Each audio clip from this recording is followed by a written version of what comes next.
Hello, everyone. Welcome to the Alberta Freemason podcast. I'm Preston Meyer, Secretary and Past Master of Acacia Lodge in Edmonton and the editor of this production. Hi, I'm Chuck Rose. I am the Grand Master of the Grand Lodge of Alberta and Northwest Territory, 32 years a Mason. Right Worshipful William Brook, Secretary of Lodge 195, past EDGM of Athabasca District.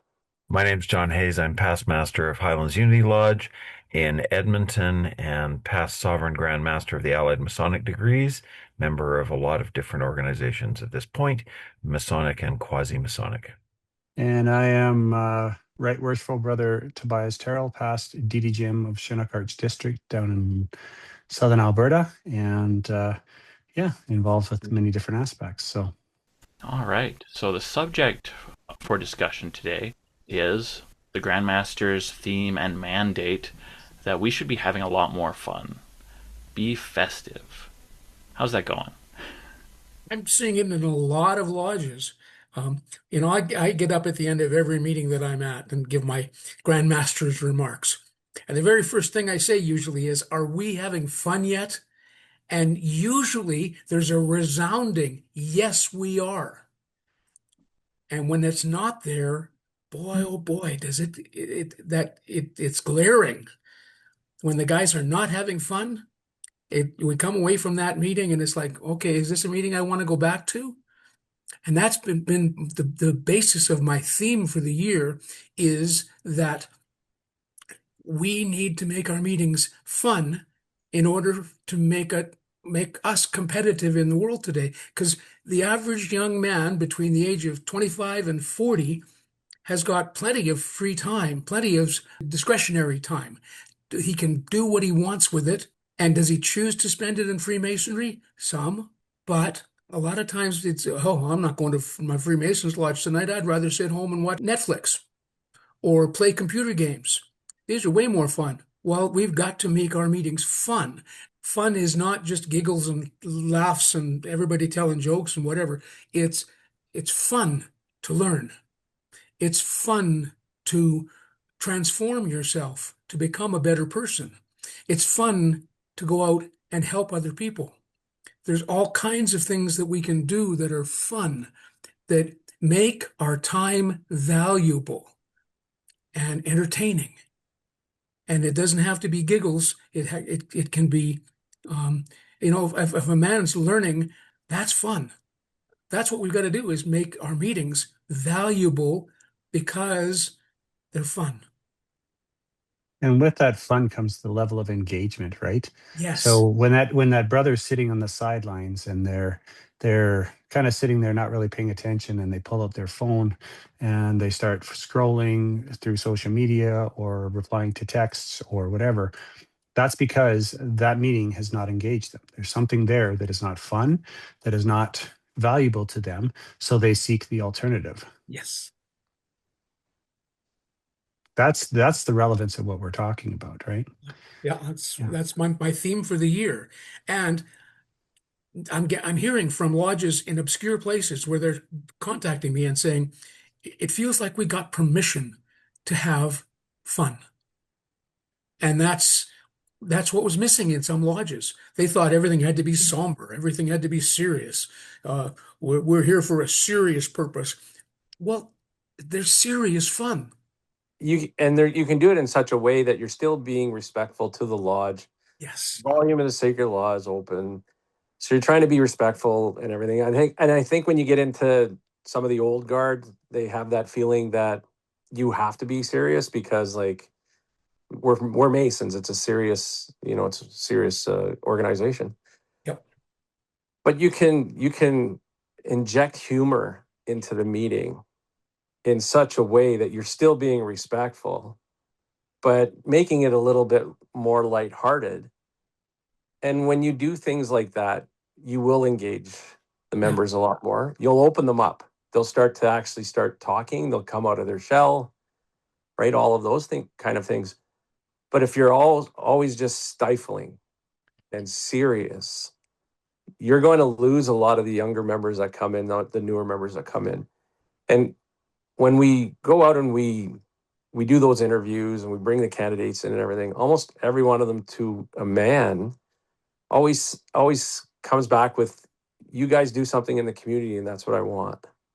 Whether that's charity, a pancake breakfast, whatever the case may be.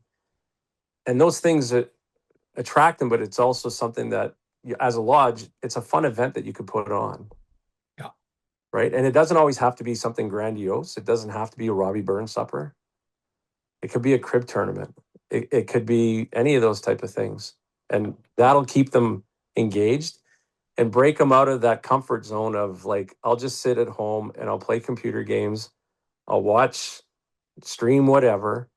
There's no reason that, like, if you're not having a degree meeting or a regular meeting, but you have an emergent meeting and scheduled and everything, have a video game tournament, have a crib tournament, do those type of things. You're engaging everybody, but they're having fun. Yeah. And you're talking amongst each other as brethren, as men. The conversations are so diverse and divested. Like it's amazing when you start doing things like that. And then when you come back to the regular meeting, even if it is a little bit somber, it's like, okay, but I know the festive board's going to be really good. Or I know the next meeting that we're going to have is like, we're going to go to a trap shoot guns and everything. Like there's an end goal down the road. Right. So This is where sometimes friendships are built. Right. When we do things together, when we do work together, when we do fun play together, that's when a guy who's new to the lodge develops friends in the lodge. So Chuck, I got to give you some props here. One of the things that I remember is because I was there, saw your dress, and you were talking about music, bringing music back to the lodge. So I was at a appended body here not that long ago, and there was something going on, and there was a bit of a lull in the meeting. And the guy beside me leans over and he says, Chuck's right. We need a little music right now. And I had to laugh. I just snickered to myself because I knew exactly what you talked about, and it's those lulls, those times in the meeting or during a degree or whatever, where we have those lulls. So, first of all, props to you, and second of all, I think that you need to spend a little bit of time here with us and talk about the importance of that, and talk about the acronym, that festive. Okay, the acronym for festive, of course, it's FESTIVE. And the obvious one for F is fun. If it's not fun, why are we doing it? Second, educational. And I maintain that almost any topic is a Masonic education topic. If it has anything to do with the liberal arts and sciences, it's Masonic. If it has anything to do with helping a man become better at any aspect of his life, that's Masonic.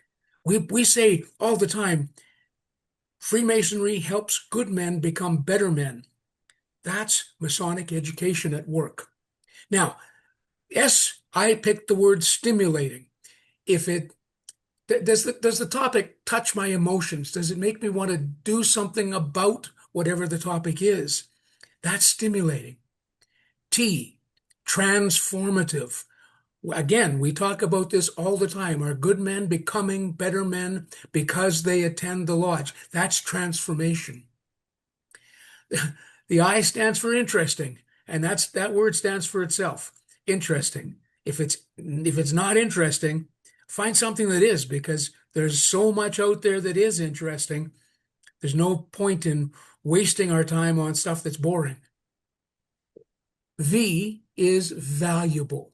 Does our meeting help to increase my financial well-being, my health, make my family life better? Can it make me a better cook? Can it do something that makes me better than I was before the meeting at any aspect of my life? That's valuable. And finally, E, entertaining. And it sums up the other ones. If it's not entertaining, I'm going to stay home and watch Netflix. So where does that idea? I know you spent a lifetime being a musician. Many of us have had the great opportunity of sitting with you either in a lodge or a festive room or at a function. Even just this past week ago, I got to see you live in person down here in sunny Lethbridge, engaging in part of our Robbie Burns night. So where does the theme of music fit in with that festivity? Well, two aspects. One is entertainment. We've got, there are lots of musicians in Freemasonry in Alberta, quite a few. And we have put together several different groups that'll show up when you want them to show up and play background music, play stuff and then there's the stuff that happens in the lodge. Sing along. There are hymns that are beautiful, a beautiful fit with our ritual. Some of the lodges use them. You want to see them in action, go to King Solomon Lodge in Cochrane. Go to King George Lodge in Calgary. In some groups, I've seen people bring in recorded music, Yeah, but it really doesn't.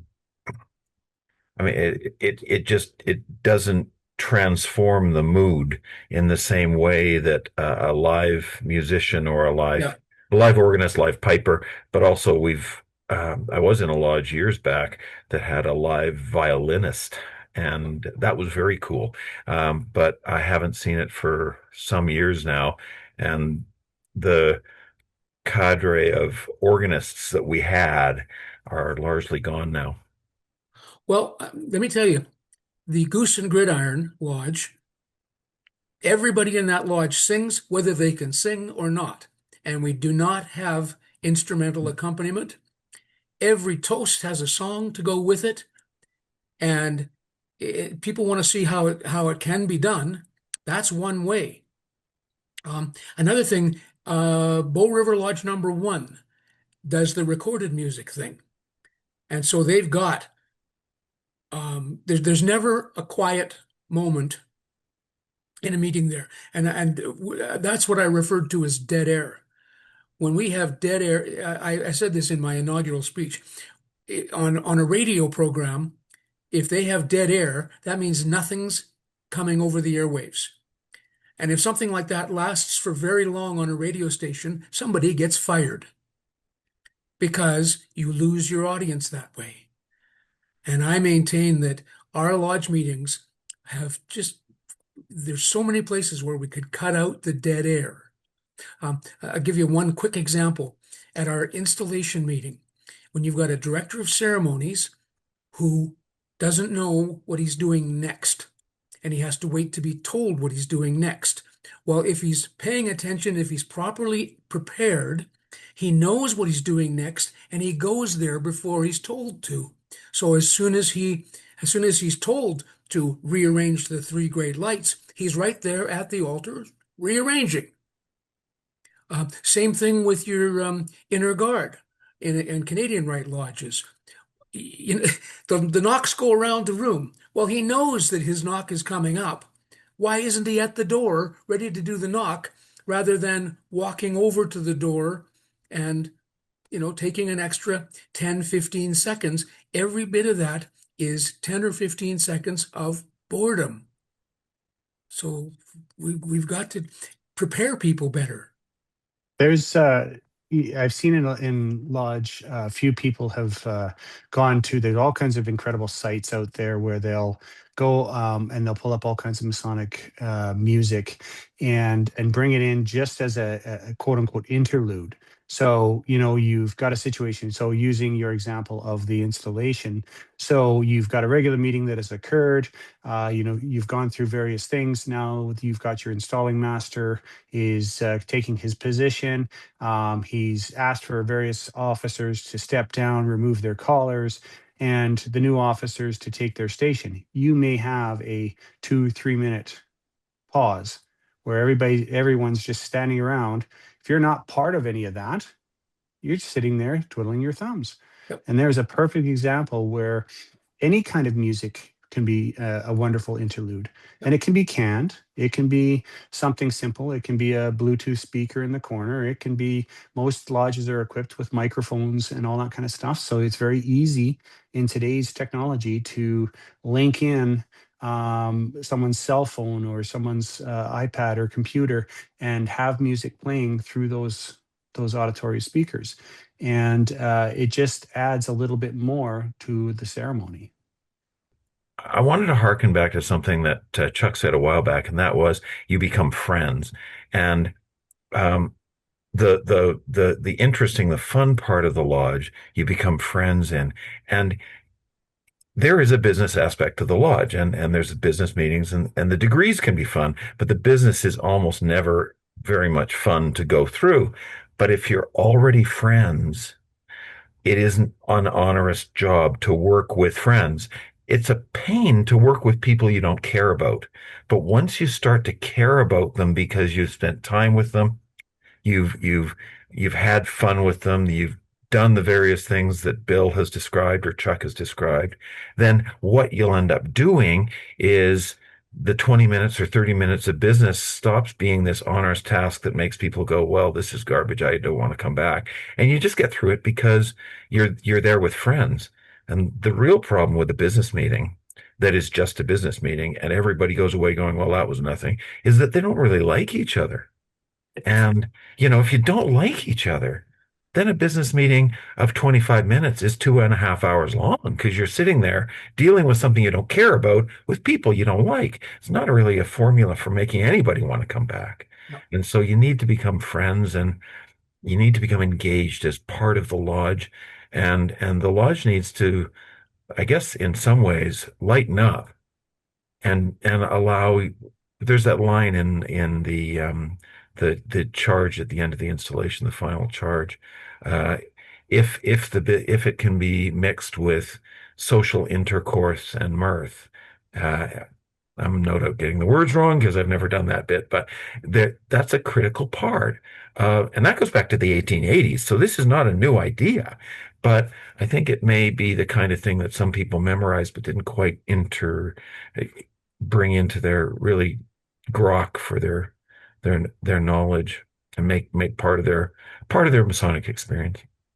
And everybody loves an HR meeting, and that's what some of these lodge meetings turn into, right? So, no, you're absolutely right. And I mean, we even hearkened on it several times. We've had probably about two podcasts about the festive board, but have a meaningful festive board. Don't just like slap something together just for the sake of slapping something together because this is our routine and we just have to have a festive board.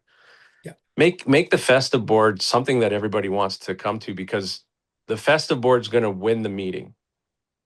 And it's going to pull the guys in and say, you know what, the meeting's kind of stale, but it's St. Patty's Day and I'm going to get a Guinness stew and all this other stuff. Like I'm all in. I'm coming out. I Right? think the friend aspect is a key part of it. Bill, what you're speaking to is just what I was about to say, and that is so many meetings go on where the worshipful master, the secretary, the secretary's already planning and preparing. He's doing everything. He's getting his agenda ready. He's doing all kinds of stuff. But it's the other officers of the lodge. That's the fun aspect. This festive that we're talking about, that's what the responsibility is of those other officers.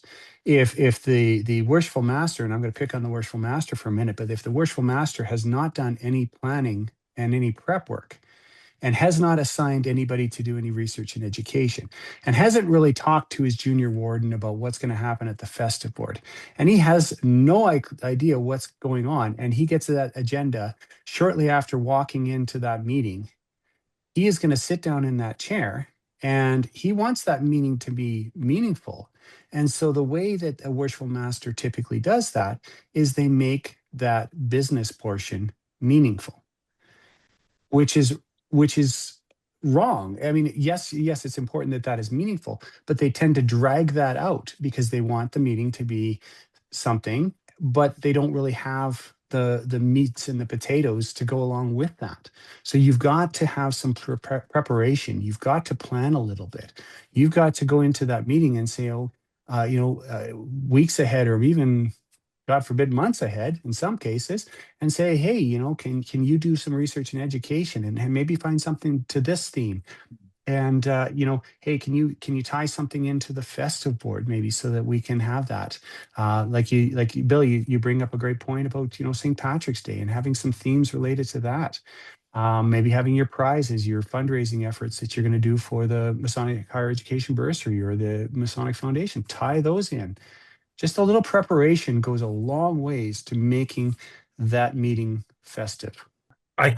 Couldn't agree more. One of the things that I've noticed in this area is that lodges are now making posters for all the meetings, or many of the meetings. And this indicates a bunch of things. One, they're planning.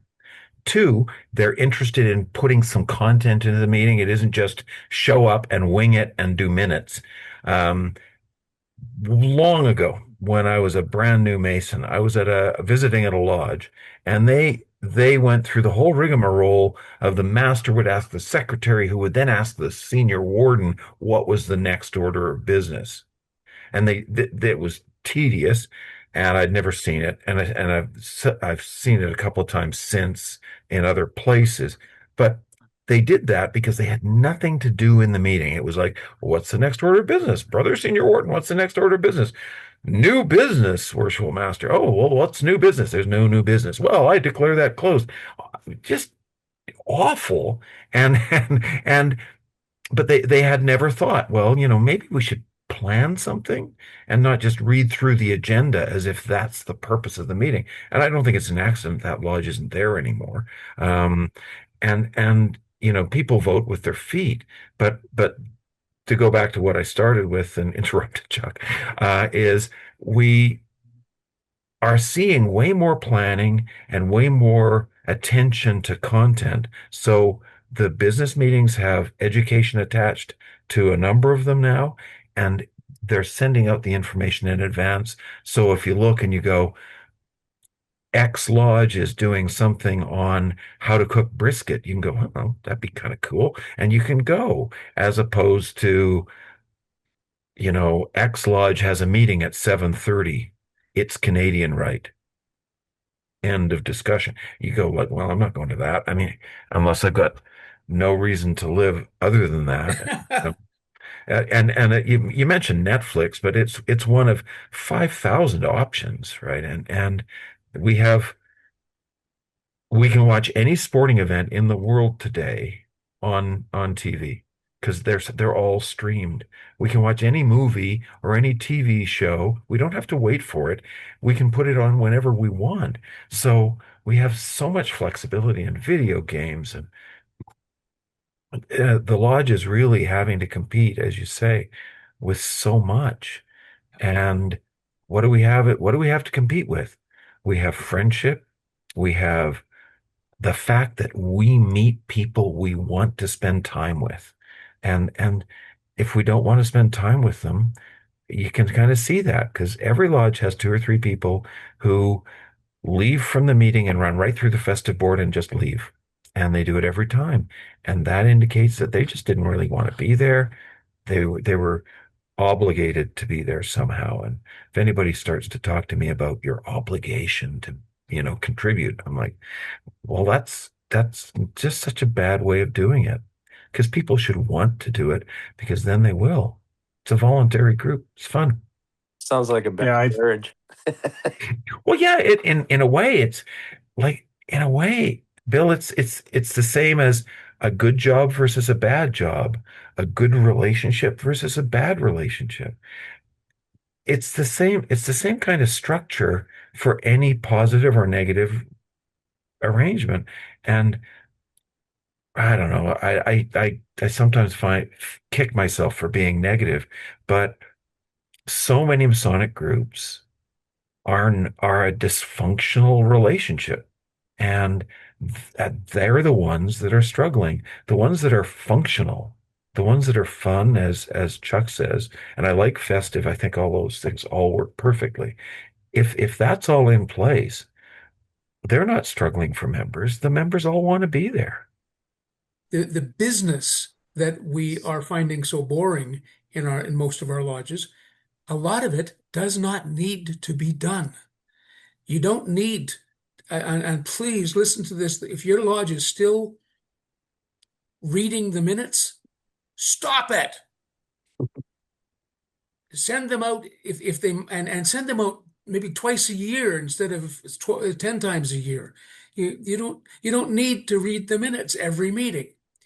You don't need to discuss the bills. If the bills are within budget, you don't even need to bring them up.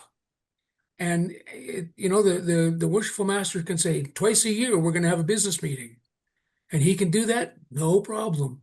But people are constantly asking Grand Lodge officers, are we allowed to do this? Are we allowed to do that? Whatever. And my answer to most of them is, have you read the Constitution and regulations? If you have, and it's not there, you have my permission. Because if we haven't expressly forbidden it, you're allowed to do it. So if Yeah. you are a lodge that is struggling to find some research and education, we have this really big book called the Constitution and Regulations. Just pull that out and read that to people, and you probably find some very informative information in there on even Yep. the conduct of your own lodge. Yep. Yeah. You know, if you haven't got content for research and education, you haven't spent 10 minutes looking for it. There Exactly. is so much out there. There are 50 books published every year on masonry. It's been going on for 300 years. You do the math, there's thousands of books, there's thousands of articles. There are websites that aggregate these things that you can get to with 3 clicks and a Google search. A couple of years ago, the master in our lodge hadn't made any plans, and he looked at me and he said, at 7:29:55, can you do education in the lodge? And I'm like, I looked something up, and we can. If the lodge is if a lodge anywhere is saying we have no content, they're just not trying at all. Right on.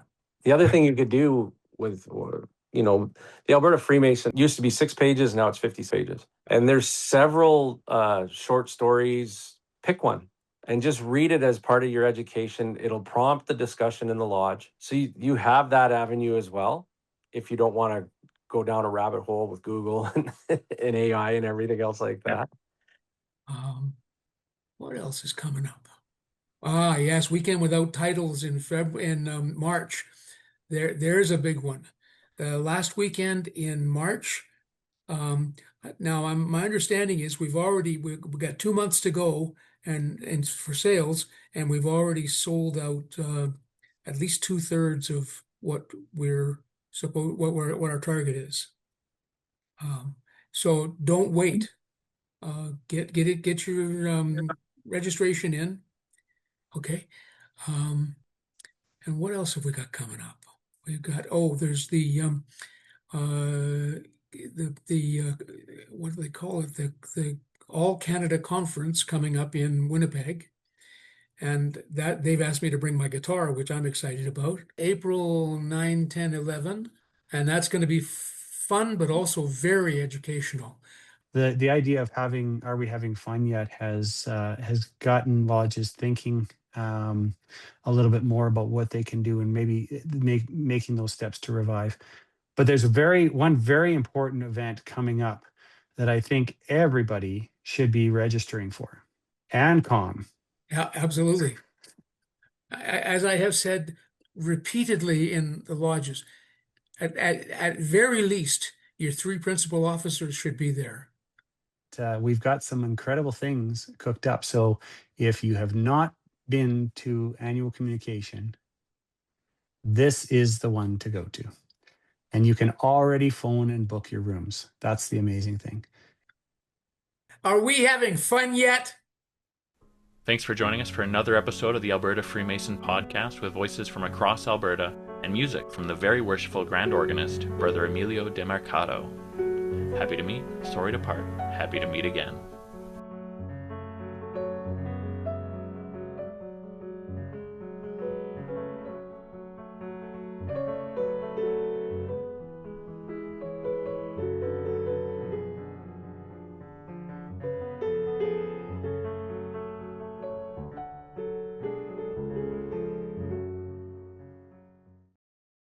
Happy to meet, sorry to part. Happy to meet again.